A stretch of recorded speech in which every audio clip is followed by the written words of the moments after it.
بسم اللہ الرحمن الرحیم۔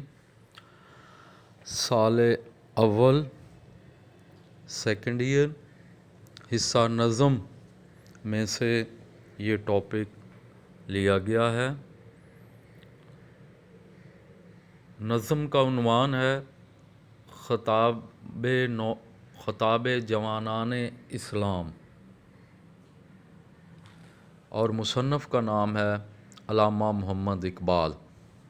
تو شاعر مشرق علامہ محمد اقبال 9 نومبر 1877 کو سیالکوٹ میں پیدا ہوئے۔ والد گرامی کا نام شیخ نور محمد تھا۔ یہ عظیم لیڈر کی پیدائش کے وقت پورا ہندوستان غلامی کی زنجیروں میں جکڑا ہوا تھا۔ انگریزوں اور ہندوؤں کے گٹھ جوڑ نے مسلمانوں کو تنگ دستی اور غربت کے حوالے کر رکھا تھا۔ ایسی صورتحال میں علامہ اقبال نے مسلمانوں کو ایک پلیٹ فارم کی طرف دعوت دی اور شاعری کے ذریعے سوئے ہوئے مسلمانوں کو عملی ترغیب کی طرف متوجہ کیا۔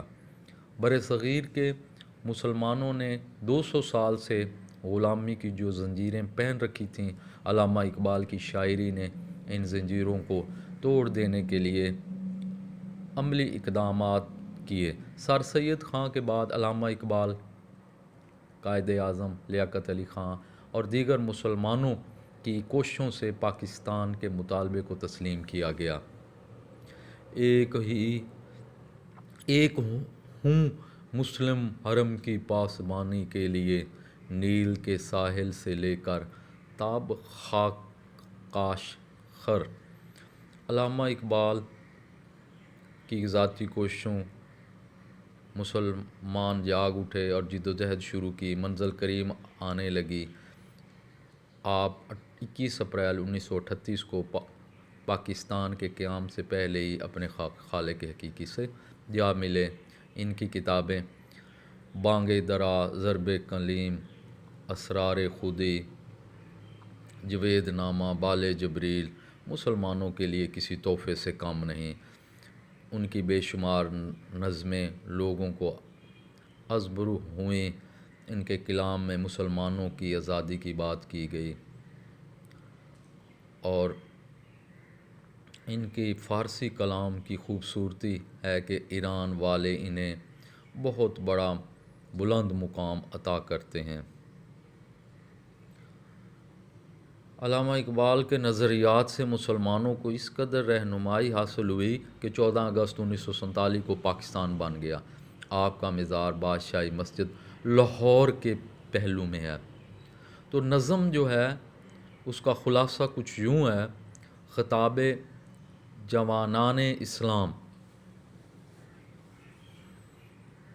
علامہ اقبال مسلم نوجوانوں کو مخاطب کر کے کہتے ہیں کہ اے نوجوان مسلم، کیا تو نے کبھی اس بات پر غور کیا ہے کہ وہ کون سا آسمان ہے جس کا تو ایک ٹوٹا ہوا ستارہ ہے؟ دراصل تیری قوم نے اس محبت بھری آغوش میں پرورش کی ہے جس نے بادشاہوں کے سروں کے تاج پاؤں تلے کچل ڈالے تھے۔ تیری اصل عرب کے وہ صحرائی ہیں جو بظاہر اونٹوں کے چرانے والے، لیکن در حقیقت انہوں نے عالم انسانیت کو ایک جاندار تہذیب و تمدن اور سازی دنیا کی نگہداشت کرنے والا دستور مملکت دیا۔ ان کی حکمرانی میں الفقر فخری کے جلوے تھے۔ انہیں خوبصورت چہرے کے ظاہری بناؤ سنگار کی ضرورت نہ تھی۔ وہ لوگ غربت کی انتہا کو بھی پہنچ جاتے، پھر بھی ان کے کردار اور شخصیت کا اس قدر رعب باقی رہتا تھا کہ امیر لوگ انہیں کچھ عطا کرتے ہوئے ڈرتے تھے۔ میں اگر چاہوں تو لفظوں میں اس عہد کی تصویر کھینچوں، لیکن تیرا کمزور تخیل وہاں تک پہنچ نہیں سکتا۔ تجھے اپنے آباء و اجداد سے کوئی نسبت نہیں، وہ سراپا کردار اور دنیا میں سفر کر کے صاحب حکمت ہوئے، اور تو باتیں بنانے والا ایک جگہ ٹھہرا ہوا شخص ہے۔ حکومت کا کیا غم کریں کہ یہ دنیا کا دستور ہے کہ حکومت آتی جاتی رہتی ہے، مگر اصل افسوس اس بات کا ہے کہ ہمارے آباء و اجداد کی وہ کتابیں جن میں علم و حکمت کے موتی تھے، آج یورپ میں پڑی ہیں، جنہیں دیکھ کر دل ٹکڑے ٹکڑے ہو جاتا ہے۔ افسوس اہل یورپ نے تو ان سے فیض حاصل کر کے جدید سائنس اور ایجادات کو راہ اپنائی، اور ہم لوگ جو ان کے وارث تھے جہالت کے اندھیروں میں ڈوبے رہ گئے۔ یہ تو ایک ایسے ہی ہے جیسے غنی کاشمیری نے اپنے فارسی شعر میں کہا تھا،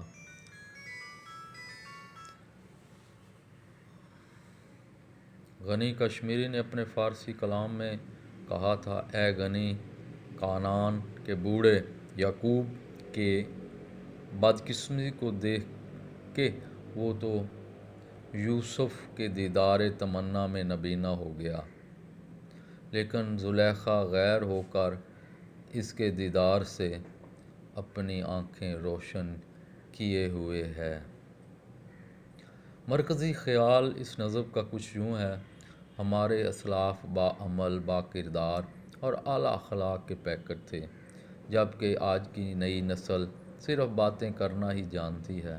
وہ اپنے علمی اور تہذیبی ورثے کی ناقدری کے باعث زوال پذیر ہے۔